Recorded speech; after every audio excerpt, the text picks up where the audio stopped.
율법의 목적이라는 제목으로 말씀을 전해드리겠습니다.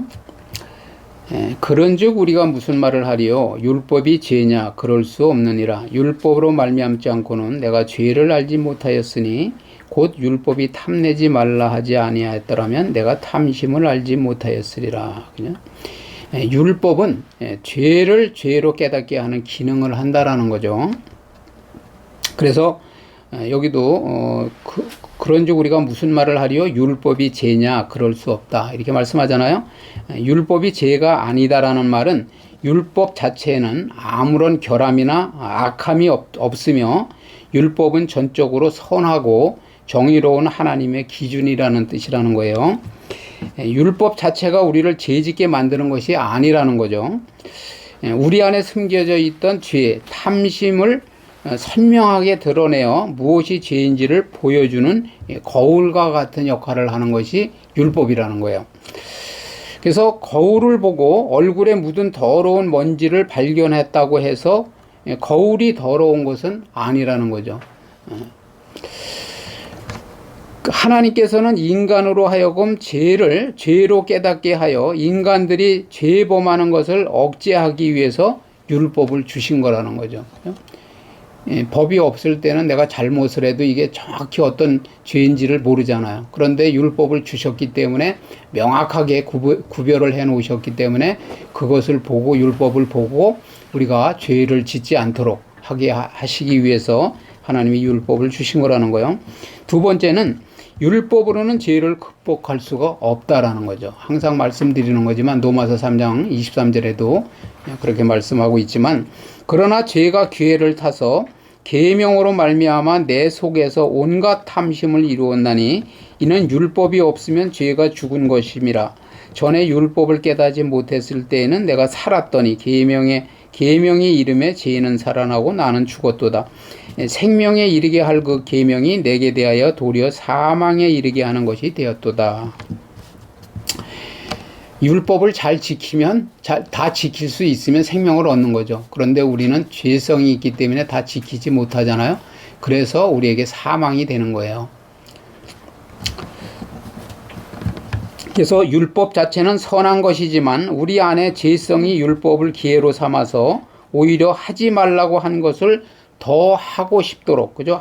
더 하고 싶게 만드는 탐심을 자극한다는 의미라는 거죠.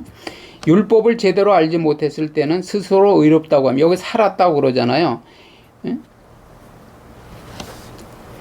이는 율법이 없으면 죄가 죽은 것입니다. 전에 율법을 깨닫지 못했을 때는 내가 살았더니 이렇게 말씀하잖아요. 그러니까 그 말이 뭐냐면은 율법을 제대로 알지 못했을 때는 스스로 의롭다고 하며 살고 있었다라는 거예요. 우리가. 그런데 살아있다고 착각을 했지만 하나님의 기준, 그죠? 계명이 명확히 다가오자 자신이 얼마나 큰 죄인인지 깨닫게 됐다라는 거죠. 그래서 죽었다라는 거예요. 살았다 죽었다 이렇게 죽었다 이렇게 표현을 하잖아요. 그래서 큰 죄인인지 깨닫고 영적으로 죽은 존재임을 보게 되었다는 고백이라는 거죠. 죽었다는 고백은.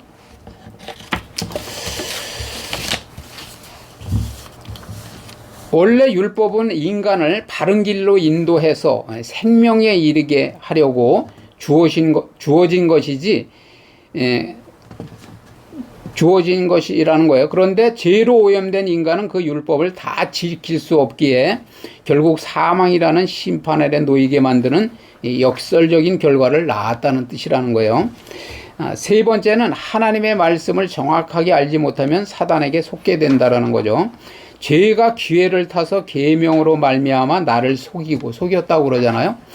그것으로 나를 죽였는지라 이를 보건대 율법은 거룩하고 계명도 거룩하고 의로우며 선하도다. 그죠? 율법은 거룩하다고 말씀하잖아요. 나를 죽인 것은 율법이 아니라 죄라는 거죠. 죄는 아주 교묘하게 이 선한 율법을 내심으로 지켜서 의로워져 보라고 우리를 속인다라는 거죠. 그죠? 속이는 거예요. 그래서 율법을 범하도록 유혹한 뒤 죄책감으로 우리를 파멸시키는 거예요. 파멸. 그렇기 때문에 우리가 속으면 안 된다라는 거죠. 다시 말씀드리지만 율법으로는 구원을 받을 수 없다는 걸 빨리 인정을 해야 돼. 빨리. 그죠? 그리고 율법의 남편이 죽었다고 그랬잖아요. 그럼 율법의 남편이 죽었으니까 새 남편인 예수 그리스도에게 바짝 붙어 있어서 그분이 주시는 생명과 마음으로 살아야 된다라는 거죠. 그래서 에덴 동산에서 뱀이 하나님의 계명을 왜곡하여서 하와를 속였던 것과 똑같은 방식이라는 거죠. 결코 죽지 않는다고. 먹으면 정령 죽으리라 그랬는데 결코 죽지 않을 것이라고 살짝 바꿔서, 그죠? 속인 것처럼. 그러므로 결코 율법을 탓해서는 안 된다라는 거죠. 율법은 하나님으로부터 온 것이기에 완전히 거룩하고 선하다라는 거예요. 율법이 잘못된 게 아니라 우리의 죄 때문에, 우리의 죄성 때문에 죄를 다시 짓게 되고 그러는 건데, 속이는데 속어서는 안 된다라는 거예요. 자, 네 번째는 율법은 인간의 죄인된 실존을 명백하게 알려준다라는 거죠. 그죠? 중요한 것은 우리가 죄인이라는, 우리의 의로는, 우리의 노력으로는 구원을 받을 수 없다는 것을 확실하게 인정한 자만 예수 그리스도의 복음을 귀중하게 여기고 그분에게 바짝 붙어 있을 수 있다라는 거예요. 그런즉 선한 것이 내게 사망이 되었느냐? 그럴 수 없느니라. 오직 죄가 죄로 드러나기 위하여 선한 그것으로 말미암아 나를 죽게 만들었으니 이는 계명으로 말미암아 죄로 심히 죄되게 하려 함이라. 그냥 율법의 진짜 목적은 죄의 심각성을 낱낱이 폭로하는 것이라는 거죠. 선하디 선한 율법을 가지고도 인간을 파멸로 이끄는 죄의 정체가 얼마나 끔찍하고 악독한지를 보여주기 위해서 율법이 쓰였다는 뜻이라는 거예요. 마치 의사의 정밀 진단서가 환자의 암세포를 적나라하게 보여주는 것과 같다라는 거죠. 그래서 이 말씀의 핵심은 인간의 힘과 율법으로는 결코 구원에 이를 수 없다는 비참한 한계를 깨닫게 하는 데 있다라는 거예요. 그래서 우리는 율법과 복음을 완전히 잘 깨닫고 구분한다라는 것은 율법으로는 우리가 어떠한 노력으로, 다시 말씀드리지만 어떠한 노력으로도 할 수 없기 때문에 하나님께서 믿는 법으로, 그죠? 복음을 믿는 법으로, 새 언약을 믿는 법으로 우리에게 구원의 방법을 주신 거라는 거예요. 그래서 율법은 우리를 고치지 못하고 오히려 우리 안에 숨은 죄를 들추어내어 우리가 영적 사형수임을 선포한다는 거죠. 그래서 우리는 사망에 이른 거예요. 사망에. 죄의 삭은 사망이기 때문에 죄를 지었기 때문에 사망이 이르러서 우리가 스스로 생명을 얻을 수 없다라는 거예요. 그런데 잘 보면은 세상에 많은 종교와 그런 사람들이 자기가 어떤 수도를 하고 자기가 거룩하게 살고 선하게 살아서 구원을 얻으려고 얼마나 노력을 하는지 몰라요. 그거를 우리가 잘 구별할 줄 알아야 돼. 그러면은 어떤 매체를 통해서 우리가 듣더라도 복음과 또 종교 그리고 율법 이런 부분을 명확하게 구별할 수 있다라는 거예요.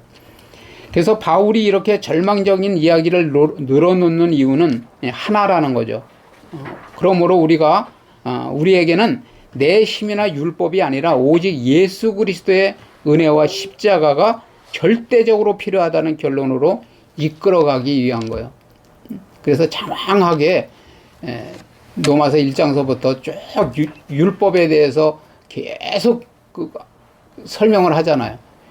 그것은 인간이 도저히 율법으로는 우리가 의롭게 될 수도 없고 구원을 받을 수도 없고 선하게 살 수도 없다라는 그것을 아주 장황하게 그리고 명확하게 설명을 해서 예수 그리스도의 은혜와 십자가가 절대적으로 필요하다는 그것을 우리에게 깨닫게 해서 우리가 그러기 때문에 복음이 아주 값지다는 거예요. 귀중하다는 거예요. 복음을 꼭 알아야 된다라는 거예요. 그걸 모르면 결국은 종교, 율법 반, 복음 반 그냥 알아가지고 어떨 때는 율법을 따라 살다가 어떨 때는 복음을 따라 살다가 완전한 복음을 모르니까 어떻게 구원을 의를 이루는지 그리고 하나님의 자녀가 되는지 그것을 모르기 때문에 그래서 결론은 율법의 목적은 우리를 압박해서 죽이려는 게 아니라는 거죠. 그래서 율법이 이것도 죄다 저것도 죄다 이것들 하지 말아라 저것 하지 말아라 인간의 노력으로는 안 된다 막 이렇게 얘기하죠. 그러면 어떻게 하라는 거냐.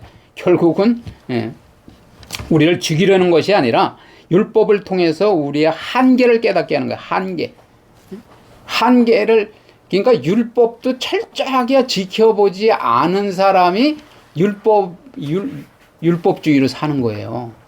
그래서 내가 정말 율법을 지켜보려고 했는데 안 된 사람은 그것을 그 한계를 깨달은 사람은 다른 사람을 정죄하지 않는다라는 거죠.